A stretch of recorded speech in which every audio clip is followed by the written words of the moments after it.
Animation is often sold as harmless entertainment, but history proves otherwise.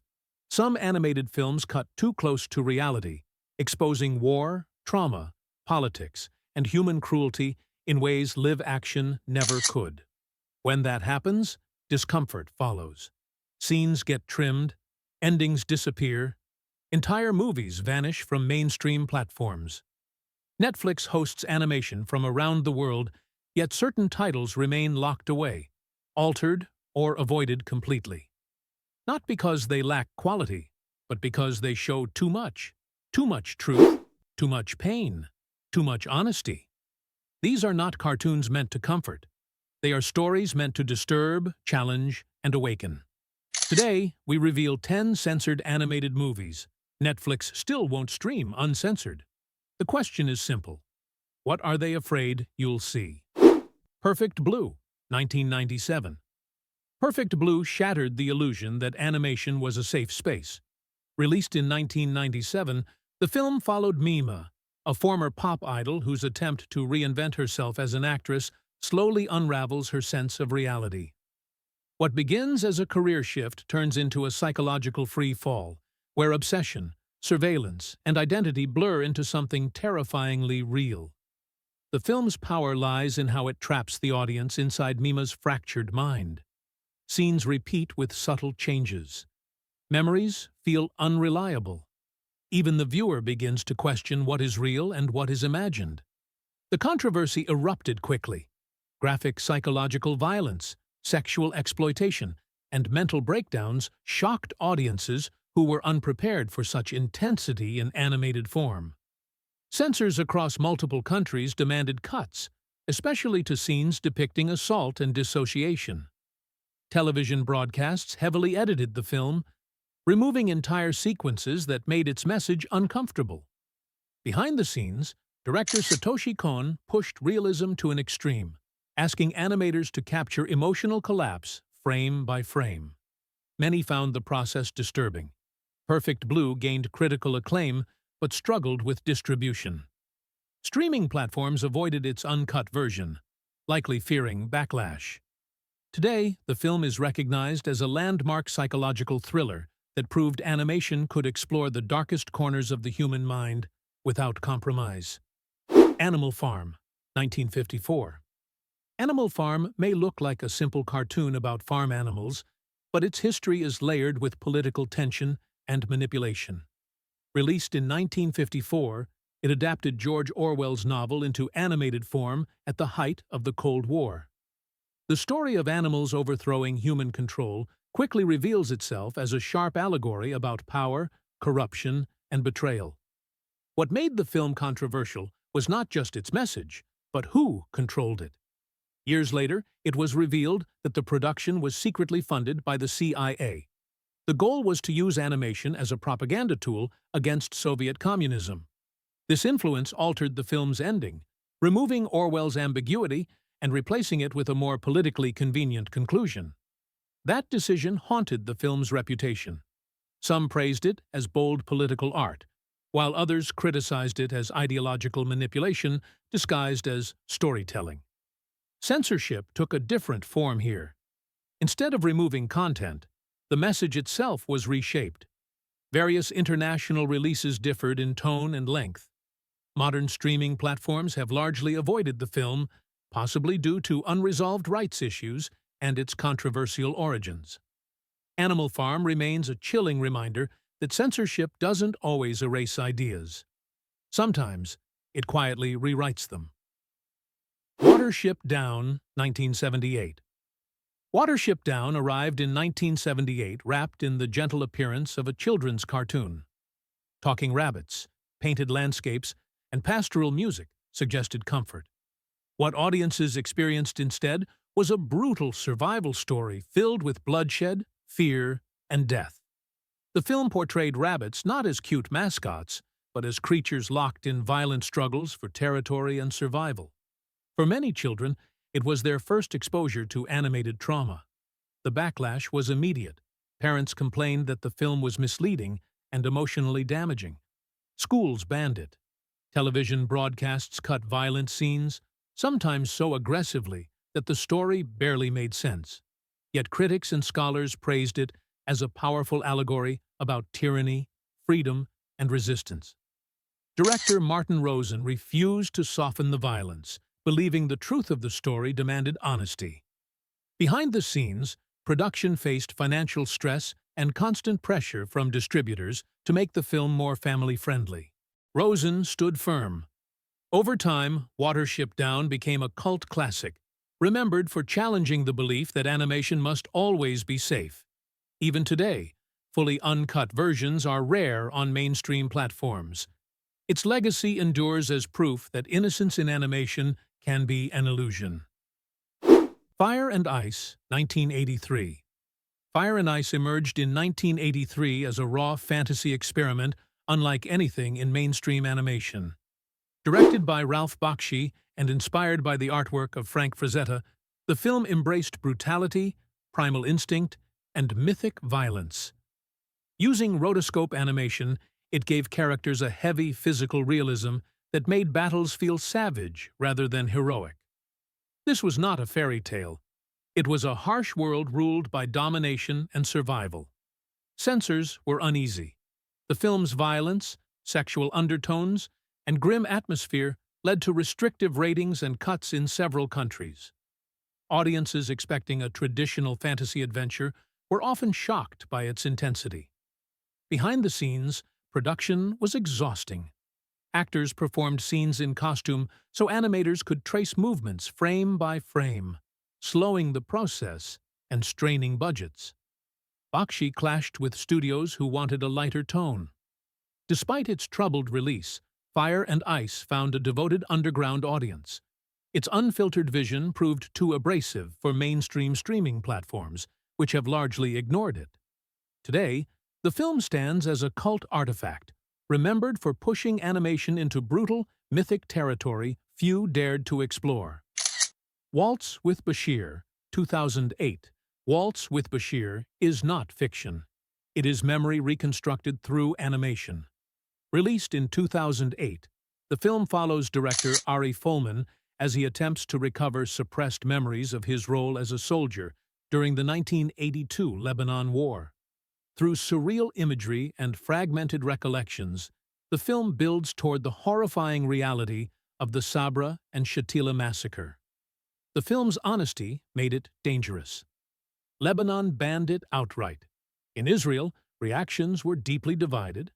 Some praised it as a brave confrontation with national trauma, while others saw it as betrayal.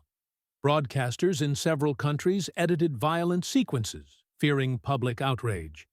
Animation allowed the film to visualize memory in ways live action could not, but that same power unsettled viewers. Folman admitted the process was emotionally devastating. Animators described reliving trauma through repeated imagery of war and death.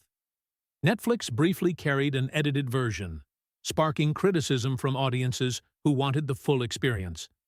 Waltz with Bashir remains one of the most important animated documentaries ever made. A reminder that memory itself can be censored when it becomes too uncomfortable to face. Barefoot Gen, 1973. Barefoot Gen is one of the most devastating anti-war films ever animated. Released in 1973, it depicted the atomic bombing of Hiroshima through the eyes of a child. The film does not look away. It shows bodies burned, families erased, and survivors wandering through hellish ruins. For many viewers, it was unbearable. For others, it was essential. Governments and broadcasters reacted with fear. Schools debated whether it should be shown. Television airings cut entire bombing sequences. In some countries, it was restricted or avoided altogether. Survivors who advised on the film reportedly wept during production, reliving memories they had tried to bury. Creator Keiji Nakazawa insisted the truth must be shown exactly as it happened. Animation made the horror more haunting, not less. The contrast between drawn characters and real historical suffering intensified the impact. Streaming platforms like Netflix have avoided the film entirely. Yet Barefoot Gen remains a cornerstone of world cinema. Its absence from mainstream platforms only reinforces its message. Some truths are so painful that society would rather look away than remember. Heavy Metal, 1981. Heavy metal exploded onto screens in 1981 as a chaotic blend of science fiction, fantasy, and counterculture rebellion. Inspired by the cult magazine of the same name, the film presented an anthology of wild stories filled with violence, dark imagery, and surreal excess. It was loud, aggressive, and unapologetically strange. For fans, it was freedom. For censors, it was a nightmare. Parent groups protested. Some countries imposed strict adult ratings. Others refused to screen it at all. The film's chaotic production mirrored its content. Multiple directors handled different segments, creating uneven tone and visual whiplash. Licensing issues with its iconic rock soundtrack later caused original versions to disappear from circulation. Over the years, censored editions replaced the original cut. Streaming platforms avoided the full version, wary of controversy.